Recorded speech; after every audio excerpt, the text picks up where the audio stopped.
And Steph, I'll come to you first. So we had the big decline. We had the big bounce.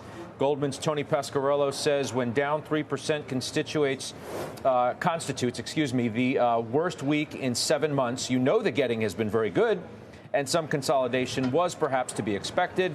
In the time since, market behavior is encouraging. In textbook fashion, the 50-day moving average was tested and held. I'd argue the technical setup is better today than it was a few weeks back. Feel the same way? Yeah, I do, actually. The S&P 500 is up 36% from the April 8th lows, Liberation Day. We're up 16% year to date. We were supposed to have volatility in September and October. Instead, we had 3% growth in September, 2% growth in October. November is our volatile month. High expectations, right? Volatility is expected when you have this kind of expectation level. That being said, the economy is growing at 4%. It is not all AI. It is also supported by some parts of the consumer, which is hanging in, especially the high end. Tiny. High Some end part, is the tiny, bulk. like, High which end part? Is the high end is the bulk. Hold on, let me see if I can see through which part. Okay, stop. Okay, so we're going to get to the consumer in a little bit, but the consumer's hanging in because they do have jobs and wages. Inflation is down, all of that. That also being said, productivity growth is running up 3%. We haven't seen 3% productivity growth, Scott, and I don't even know how long. That is very, very bullish, not only for productivity itself, but also inflation. And the Fed is cutting. We don't know how much more they're going to cut, but they're cutting. QT is ending.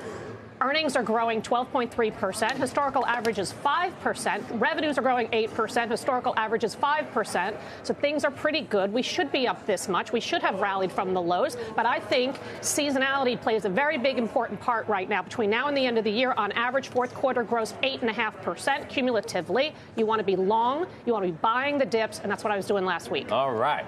How's that? That was pretty good. Mic drop. That was good. Is she dead on? Well, for sure, the market has very strong tailwinds. It's had these tailwinds ranging from global central banks being accommodative to the degree of which we haven't seen in decades, disinflationary trends, and the earnings growth. Maybe the earnings growth for 2026 is a little bit aggressive. We've had 4 consecutive quarters of double-digit revenue growth. You haven't seen that since 21. And now the estimates for 26 look like we're going to get that double-digit revenue growth again. I'm not necessarily sure that we do that or that we get the double-digit earnings growth. But I think where we are right now with the market really is about 2 things. Number one, we're skating towards the end of the year. Everyone's going to chase. We've talked about that. Everyone knows. Secondarily, it's a technology story. Yeah. And what do you do with your technology positions? And also, thinking about your technology positions, how important is it to understand that what you hold in your technology positions has the potential to be a source of liquidity in 2026 if markets feel as though they need to correct? And I think that's the single most important exercise you could be doing with your portfolio right now is understanding, am I maybe a little bit too overweight or too long in the direction of technology? Well, I mean, so yesterday we added $618 billion in market cap to the mega caps, most of the mega caps. And you can include Oracle and Palantir, Broadcom in that cohort of stocks I'm talking about. Those 8 stocks lost $800 billion in last week. So when the market had its upset, it dropped all that market cap, it gained it back. You have reasonably mixed performance over the last month for these names, though, Alphabet, Amazon, Apple, and NVIDIA, of course, higher. Shan, Microsoft and Meta are lower. And we're going to get to a big story of a big seller of NVIDIA in just a second. But we feel like Steph laid out a really bullish case. Very bullish. Do you agree with it? We're bullish. I think that the bullish case around technology, though, I think that the challenge is, and why we continue to see, whenever we see weakness in these large names, I think why we see this bounce back is that investors, they're not quite sure yet where that broadening out of the AI trade is going to come. So when we look at stock selection and you look at the basket that you've been able to purchase historically over the last couple of years, that's given you access to this megatrend, which we think is going to persist in terms of momentum and the excitement and enthusiasm around it. It's been pretty easy to play that trade, Scott.